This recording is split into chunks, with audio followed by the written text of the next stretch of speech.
All right, welcome back to our Tuesday spotlight of our DTL ladies. That's our disciple thought leaders who have found and fulfilled their purpose and are doing it as an effective instrument for him as a speaker, a writer, and a media presence. And it's so fun to see what everybody is doing and how beautifully they're doing it. So welcome today, Lyndsey V, Sickle, also known as Lyndsey V. She's in the house. So good to see Yes, thank you. So excited to do this today. It's such a joy. It has been so fun to see her just blossom and flourish. She is, and I'm going to give you the main bio, and then we're going to jump in because she is the gal. If you are feeling holiday stress and you're feeling like it just gets weightier and weightier every day, and the closer we get to the number 25, this is the gal for you because she's going to help you learn these principles and practices and tools of being able to just let go of that for reals. Beautiful, beautiful. So Lyndsey is the author of the Black Book and is a member of the National Speakers Association. She is also a speaker who particularly speaks to small businesses and especially to dental and real estate. So if you're in that thing, I'm telling you, I've seen her when she's gone and she's spoken. Afterwards, she's spoken to like the dental association. It was so cute. They're all smiling with their black books and they looked so stress released. It was wonderful. She knows what it's like to live under immense pressure and sees the stresses of our day block productivity and passion. So she teaches shred writing as a hands-on daily stress management tool that prevents burnout and gets professions back to their original passions. I said that alliteration. She is also the wife and mama to four with a passion for speaking and outdoor adventures with her family. And I am so thrilled to have the women learn today what are some of these things. First and foremost, what's kind of the top stresses that you are seeing with people, and especially women right now, where they're not only doing businesses, whether it's small or small corporate, mid-level, whatever, they've got the business thing that they're trying to run, and then the mom and then add on the holiday things, getting presents for family and all the traditions and doing the meals and doing the planning and all the things. So what kind of effects of that stress are you seeing? I'm seeing we all have these ideas of how we want things to be, right? We want the holidays to be special, and there's a little bit of pressure that goes with that. And I've noticed a lot of it comes from wanting to feel all of that joy, create it for others, and then having these competing feelings going on inside that we're like, oh, just got to get 20 more gifts done and then think about the neighbors in the card. And then you want to show up at work strong and powerfully too. And for all of the family events that are going on.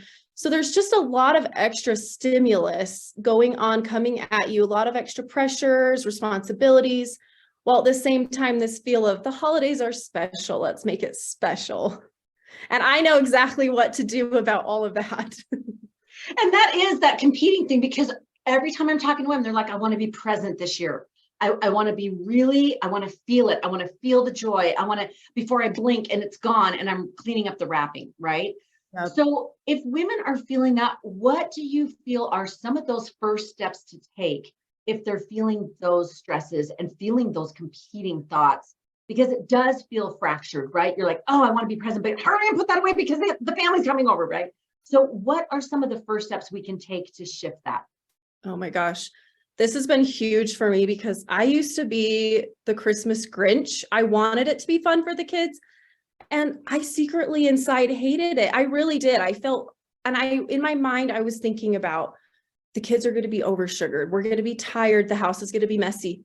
I'm telling you, I focused on these things, even though on the outside, I'm like, oh, presents, here you go. But the people around me can feel that pressure and that, and we all do it. We all feel it. And the hugest thing for me that I've been experimenting with, and I totally did it with Thanksgiving. I just went all in with it. I started to think about, what do I actually want? And I thought in my mind, I stopped all of those thoughts of the pressure and all of the ways that the holidays had been in the past. And I started to think, I want to be baking in the kitchen with my family. And I just imagined what that would feel like, what I would hear, what we would experience doing that together, what I wanted to do with my kids. I pictured just simple little things and those little moments. And I'm telling you, it was a different Thanksgiving than I've ever experienced. And I'm experiencing it with Christmas right now.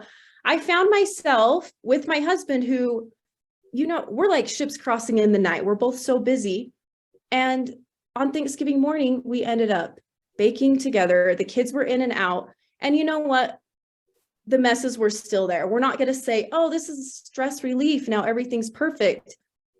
But somehow focusing on what I wanted, trusting God with the rest of it, made me so much more able to be present in those moments, to feel all of the good that was already there, and to lean into those peaceful things that I was wanting, because that's where my focus was. And when my focus was so much on what I didn't want in years past, I kept focusing and getting more and more of that same energy.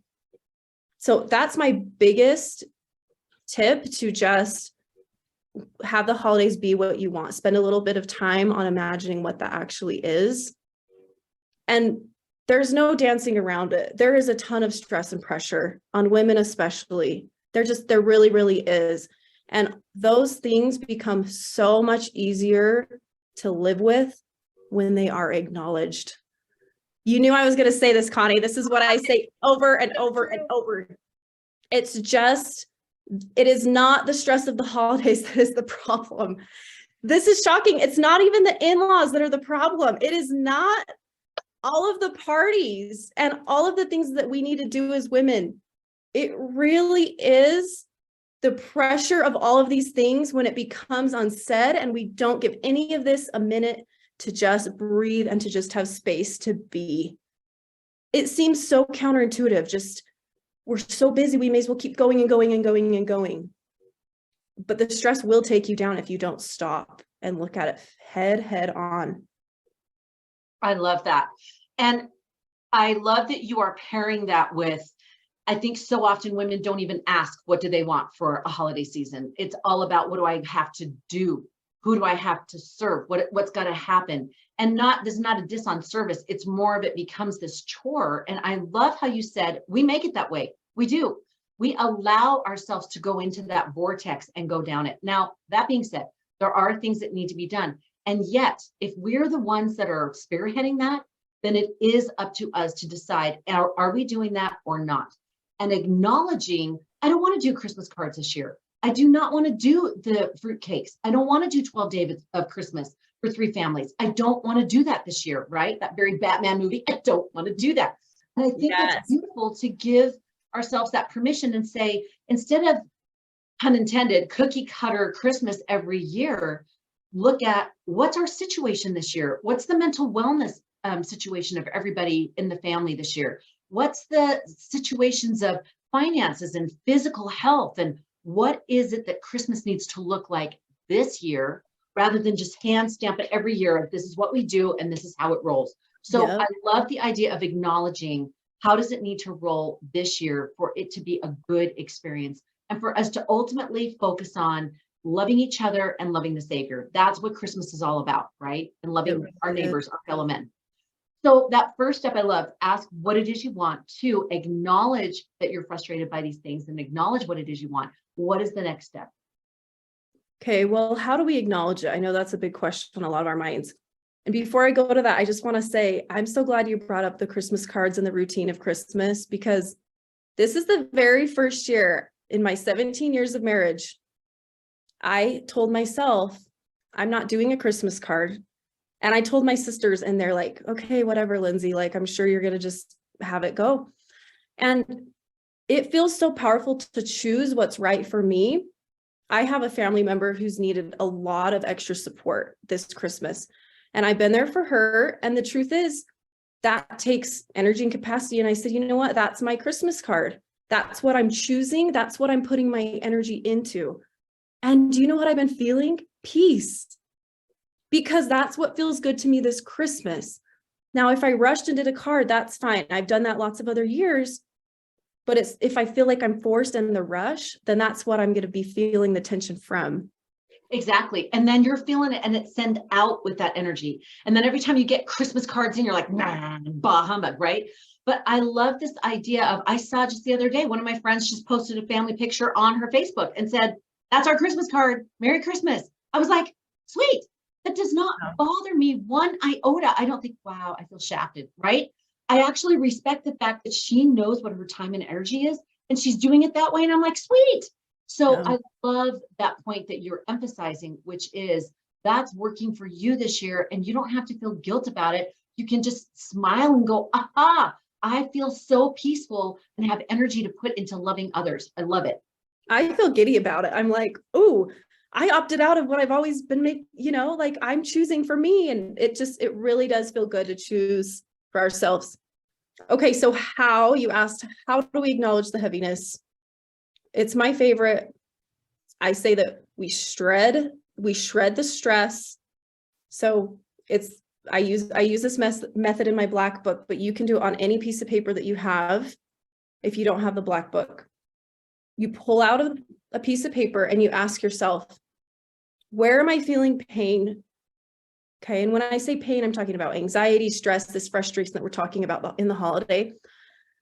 Pain or frustration or anxiety are all just a sign that there's something to be looked at. That's all it is. So just grab onto one of those thoughts that has to do with it right now. I'm taking a piece of paper. We're going to do it in action. I'm going to grab a piece of paper. The easiest way to release emotion before it becomes heavy.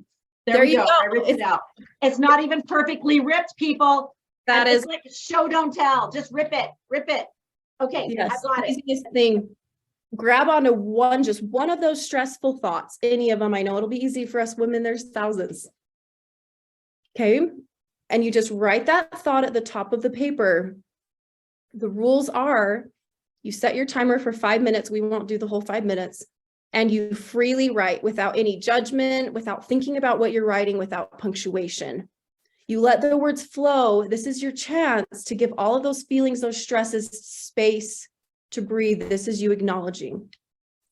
I'm doing it right now. Any other tips for things to write?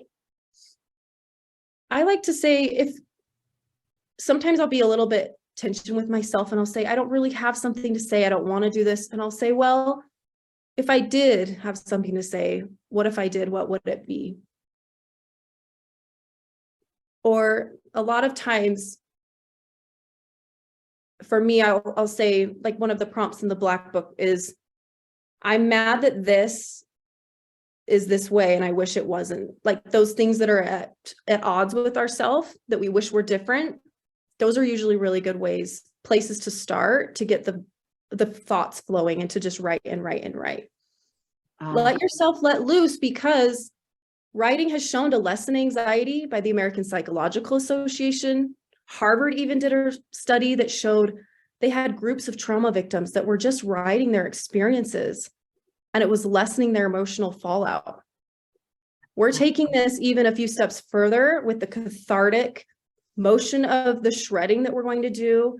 And by shredding it, your mind will really let you see what needs to be acknowledged. It will give you permission to say those things that are starting to become heavy, knowing it's going to be torn up and gone.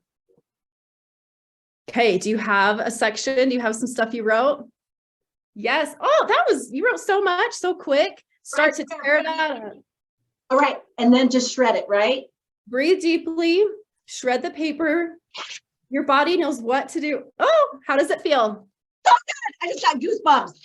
Oh yeah, like so good. It's just gone. Oh, I love. Even this little bit right here. I seriously am feeling tingly and goosebumpy in my body. I'm not kidding. That is like crazy. Like I'm going to pause for a second and just feel that. Like that's crazy. I have goosebumps up and down my body. Wow. I didn't even know that I had these stresses. I mean, I know them, but I just kind of go like, shoo, and then you're busy doing the next thing. Okay. Yes. I'm loving this. Now I have these little pieces. Do I throw them in the garbage? Do I burn them? What's the best thing to do? Breathe deeply, throw them in the garbage. A lot of people like to take them to the outside garbage. I feel like when they're shredded, they're neutral to me. I breathe, I throw them away. My 2 teenagers, they burn them in a jar. But the point is, these feelings don't have the power to stay hidden and build up inside of you. Connie's feeling tingling and powerful because she just looked at them head on, faced them. There is nothing hidden there anymore. She's that much more powerful. And look at you, you're glowing. And I feel lighter. You guys, seriously, I hadn't planned on doing any of this, but it just seems like the right thing to do instead of telling them, let's try it. Oh, I so invite you, pull out a piece of paper, go back and rewatch this and start writing and just get rid of those. And I love the prompts that you shared. I am frustrated by, because it feels frustrating of, even if it's a small thing, even if it's a little thing, maybe it's the snowblower that keeps cracking a pin, whatever it is, like just whatever those things are, I can see the freedom of what you said, just acknowledging that and saying, that is frustrating. That is a truly frustrating thing. Like I just realized I didn't put out my garbage can this morning. That's super frustrating. So yeah, now I'm going to have another thing to start another page. But I love it. So once someone shreds and once they get rid of it, what if they have a frustration that is a continual thing? They're going to have family members that are going to keep seeing through the holidays. Or maybe it's that lady on the PTA committee, no offense, that keeps asking them to do more things for the end of the year. And you're already so piled on. Like what would you do for next step after that shred? Well, I shred most mornings because if you think about it, if you don't write what you're talking about the PTA, then what else is going on in your mind? You're going to be saying, oh, I'm so blessed, I should be serving. You're going to start shooting on yourself with a bunch of pressure and things that you should be out doing. And that is where different layers, I think of it like an onion, build. As you shred, right, you're peeling them back. You're taking at least a layer off and letting it loosen its grip on you. So you're starting to see it for how you really feel inside and honor yourself. And then sure, things will come up again, but just know that it's another layer. You're a different person every day than you were the day before. So that person and that perspective is now processing at that level. And you're always going deeper and getting lighter and lighter. I absolutely love it. Ladies, this is so powerful. And I know that you teach this how to be a practice, and you have other pieces that go with this to have more awareness and enlightenment about the whole thing of how do you get down to those layers? How do you name what those things are? How do you keep, not just in the shred writing, but do companion things that will help clear that out and keep it cleared out. So for people who are listening, do you have a place that you would like for them to connect, or a way that you would like for them to connect with you to be able to say, I want her to come and teach that to us? Yes. Well, the real idea, and this is what I speak about to businesses, is we're going, if you imagine a bridge, where on one side is pain, we're going over the bridge to power, which is on the other side. And if you let pain, it will lead you to power every single time. If you can acknowledge it and be empowered with the pain that you're feeling, it will show you exactly who you aren't, so that you'll know exactly who you are. It'll show you what you don't want, so that you can step into that power of what you do want. It all comes with the acknowledgement. And there's a bunch of beautiful ways to find that permission with shred writing and stories that play into it. You can go on lyndseyv.com, Lyndsey V _ on Instagram or Facebook, and we can chat more, talk about your ideas, bring me into your small business. And I also have the Black Book there for listeners. If you want the really precise topics that have brought a ton of processing with me, I put those ones in that have been the most powerful for me to prompt me to let go. This is so fantastic. And just a couple more questions before we wrap up. Can you share, you've been doing this for a while, and then you're growing this and flourishing this with the DTL, with the Disciple Thought Leaders, and being able to kind of make this into more than just, okay, take some words and then shred it and then put it in the garbage. Making this into that practice that we were talking about, in this the kind of deeper whole soul experience. What have you seen as you've taught people in that way? What kind of experience or results have you seen working with people like that? Well, the DTL has been instrumental, because so often when I'm doing my work or when I'm speaking to someone, things I learned, things that have really given me a confidence and a foundation will come back to my mind almost every time I'm going to post something, to write something, to speak on something. I think of things you've said, Connie, like just do it as a B+, just get up and get it done. The action is better than not action. And I can hear these words and this confidence that comes from knowing all of us women are in it together, out there doing it. And then I'm able to show up as me. And that's what people really need. We don't need anyone who's figured things out. Then we don't really care. We want people who've been in the struggle. So I can say I've been in the struggle, and that's why I'm able to show up so imperfectly, because it has been such a thing for me. And so I've seen people just realize that the things that seem like they just define who they are, and the things that have to be so heavy in their lives, have seen that there's another way to look at it, and a lightness. And it's simple. I've seen the lightness on people's face, and It's the same feelings I have had over the years as I've looked at and experienced what it can be like to live a little bit bigger if you just let go of the ideas that we have that keep us smaller. That is so beautiful. Let go of those ideas that keep us smaller. I love that. And allowing ourselves to flourish into our better and best self. And I've seen that in you. I've seen you just keep with those layers getting brighter and brighter and brighter and clearer about who you are and who you're serving and how you're going to do that. And the energy and the confidence that comes off you now compared to a year and a half ago is stunning. I'm seeing this, and I attribute that all the way back to you and the way you have pursued this, the way you've gone about it, the way you've chosen to do it for him, the way you've said, I'm going to niche down to this one idea and I'm going to deepen it and give it breadth so that people can actually make this into a practice and make this happen on the daily. Absolutely love this. Lyndsey, any last thought that you want to share with the women that we haven't covered or that you haven't been able to share, to say the unsaid, which you like to say? But is there something that in women being able to face this holiday season and really enjoy it, really feel it, just like you were saying, I had that same experience for Thanksgiving, just it was so yummy that I can't wait for Christmas, which has not always been the case. Is there something that you want to share with them as they continue going down this season, Christmas season road, something that you want them to know? Yes. First of all, you've got this. The things Connie's saying about, oh, you seem lighter. This is for all of you. We are not meant to carry these heavy loads. And I can promise you, each one of you, you have a savior who knows you personally and who knows and cares about how you want the holidays to feel and sees those late nights, those tears, the figuring the money out, the pressure. He wants to carry some of those burdens. I can promise you that you can I visualize handing it up to him. He will take it and honor the things that you feel. I promise he knows you. I promise that the emotions, the stresses, the heaviness one day will be for our power and our good in our lives, because we cannot fail with him. I know that. And I just feel so much love for each one of you and anyone who's watching. I feel that too, sweetie. I do. Don't you want to just wrap your arms around these beautiful women and just go, oh, you are so what you need. And he has so got you, right? I just love this. Love what you've shared today. Love this experience in shredding. I love how you shared that you do it every day. I had not even considered doing that every morning, waking up or before I go to bed, just shred writing before I go to bed and hit the pillow, peaceful and joyful. That's what I'm going to do this Christmas season. Christmas gift to myself. Thank you so much, Lyndsey. We've loved having you on today. Thank you. So fun. Love you all. Such a joy.